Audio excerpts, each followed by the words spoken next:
Недавно в редакции газеты «Маяк» открылась творческая мастерская местной художницы Муниры Ильясовой. Здесь представлено более 30 ее работ. Это и портреты известных личностей, и пейзажи в деталях, передающие красоту родного края. Данную мастерскую можно назвать клубом единомышленников, хоть и посещают ее люди очень разного возраста и разных профессий.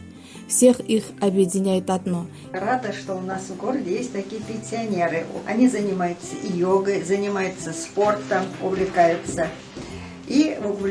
творчеством. И я думаю, самые лучшие качества человека – это стремление к прекрасному, стремление к совершенству. Я увлекаюсь йогой уже 11 лет.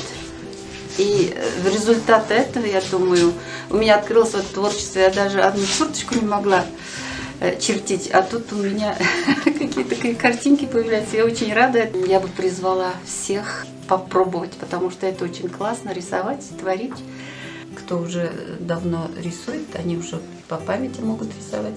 Надо только желание иметь, чтобы творить. Я начала заниматься рисованием, как на пенсию вышла. Мечтала, конечно, и раньше до этого рисовать.